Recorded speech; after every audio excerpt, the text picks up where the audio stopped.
नमस्कार दोस्तों, कैसे हैं आप लोग। मैं उम्मीद करता हूं कि आप लोग बहुत अच्छे होंगे। दोस्तों, आपको बताना चाहता हूं कि दलितों का वोट तो हर कोई पाना चाहता है और दलितों का मसीहा तो हर कोई बनना चाहता है। लेकिन जब दलित के ऊपर जब अत्याचार होता है, दलित को जब पीड़ित किया जाता है और दलित को इतना ज़्यादा टॉर्चर किया जाता है और वो मजबूर होकर खुद सुसाइड कर लेता है, तो कोई उस परिवार को न्याय दिलाने के लिए उस पीड़ित परिवार के पास नहीं पहुंचता है। और यहाँ तक आपको बताना चाहता हूं कि लोग अपने ट्विटर पर एक छोटा सा ट्वीट तक नहीं करते हैं। तो आपको बताना चाहता हूं कि आप सभी लोगों को पता है कि ओम प्रकाश भाई ने सुसाइड कर लिया और उसके साथ और उसके परिवार के साथ आज अगर कोई खड़ा है कंधे से कंधा मिलाकर, तो भीम आर्मी के चीफ चंद्रशेखर आज़ाद खड़े हैं।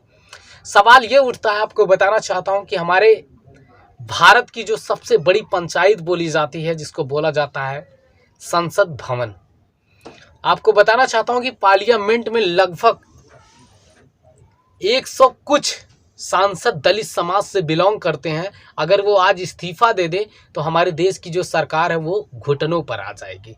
लेकिन हमारे बहुजन समाज के लोग जब बन जाते हैं कुछ, और जब पार्लियामेंट में विधानसभा में जब पहुंचते हैं तो वहां पे गूंगे और बहरे बन जाते हैं। हमारे ही भाइयों की हत्या की जा रही है, हमारे भाइयों को इतना टॉर्चर किया जा रहा है कि वो लोग तंग होकर सुसाइड कर ले रहे हैं। मैं सवाल करना चाहता हूं बहुजन समाज के उन नेताओं से जो बड़ी बड़ी बातें करते हैं बहुजन समाज की, और जब बहुजन समाज के ऊपर जब अत्याचार होता है तो अपने घर में चूड़ियां पहनकर बैठ जाते हैं। मैं सवाल उनसे भी करना चाहूँगा जो अपने घर की रजाई में बैठकर ट्विटर पर और फेसबुक पर कोरेगांव को याद करते हैं, और जब समाज के ऊपर कोई आपदा आती है तो अपने घर में चूड़ियां पहनकर बैठ जाते हैं। तो आपको बताना चाहता हूं कि भीम आर्मी के चीफ चंद्रशेखर आज़ाद अकेले वही बहुजन समाज के वो नेता नहीं है, ठीक है, और अकेले उनके ही जिम्मे नहीं है कि पूरे बहुजन समाज की लड़ाई वो लड़ें, ठीक है। उसके साथ साथ आपको बता दूं कि भीम सेना के चीफ है नवाब सतपाल तंवर भी वहां पर पहुंचे और उस परिवार के साथ वो खड़ा होने की उम्मीद जताई उन्होंने। लेकिन बात ये है कि अगर बहन जी और जो हमारे जो समाज में जो नेता हैं, जो सभी लोग नेता हैं, जितने भी बहुजन समाज के लोग हैं, सभी लोग अगर एक आवाज बनकर, अगर हमारे समाज के ऊपर कोई आपदा आने पर अगर एक आवाज बनकर अगर उठाने की कोशिश करें और उठाएं और लड़ें, तो शायद हमारे बहुजन समाज के लोगों के साथ जो है अत्याचार नहीं होगा, और जो अत्याचार करेगा भी वो उसको लाख बार सोचना पड़ेगा। अब सभी लोग जितने भी नेता हैं ट्विटरबाजी अब बंद करिए। हमारे लोगों के ऊपर जिस तरीके से अत्याचार हो रहा है ये चरम सीमा पे पहुंच गया है। वैसे तो जो लोग मुझे देख रहे होंगे वो लोग सोच रहे होंगे मैं बहन जी का विरोध कर रहा हूँ, तो ऐसा कुछ नहीं है।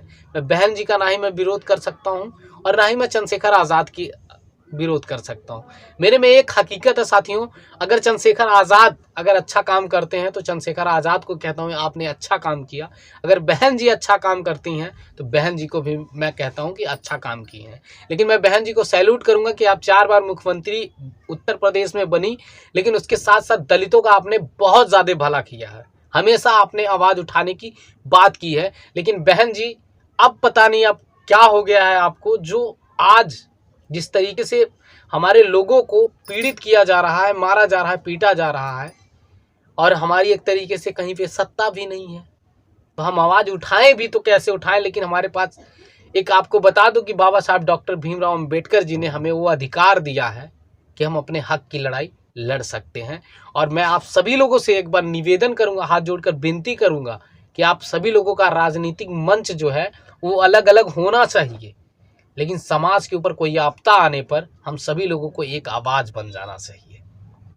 तो दोस्तों, ये मैं आप लोगों से बात करने के लिए आया था, और एक बार फिर पुनः मैं सभी लोगों से निवेदन करना चाहूँगा कि प्लीज़ आप सभी लोग एक बने और एक आवाज़ बने और ओम प्रकाश भाई के लिए आवाज़ उठाएं, और ताकि उनके परिवार को न्याय मिल सके। ये मैं आप लोगों से बात करने के लिए आया था। तो आप सभी को मेरा जय भीम।